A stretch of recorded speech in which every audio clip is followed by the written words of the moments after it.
We are back with Connective Kids Camp Day 2. Our son Levi is 15 months old and has Down syndrome and recently participated in a PT intensive at Connective in Dallas, where he received chiropractic care and physical therapy 2 times a day, 4 days in a row. I've had several people ask why we chose to do a PT intensive, and while this is a really personal choice, I do think it would help if you understood why someone with Down syndrome might benefit from this in the first place.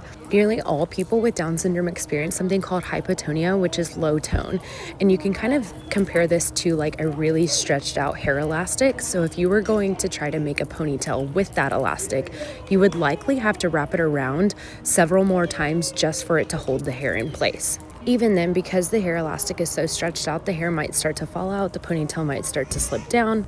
All in all, making a ponytail with a very stretched out elastic takes a lot more work. This is essentially what people experience with their muscles when it comes to low tone. Because someone with low tone is having to work much harder to accomplish a gross motor task, we wanted to support Levi as best as possible when it comes to his motor skill development. PT intensives can be a financial investment, but ideally it all pays off in the end. Thankfully, there are grant funding options that we can look into, especially with Advocacy Abbey, which I'll link below. Day 2 of Levi's intensive focused on a lot of the same things that we worked on the first day, really facilitating him rotating his trunk to the left and using his right leg to bring forward and pulling to stand. We also got into a last-minute appointment with an orthotist where Levi had custom orthotics made. Levi got ankle-foot orthotics with an articulating joint at the ankle, which allows for the appropriate support but also some freedom of movement, which is exactly what he needs. Orthotics can be completely customized, which is perfect for individual needs.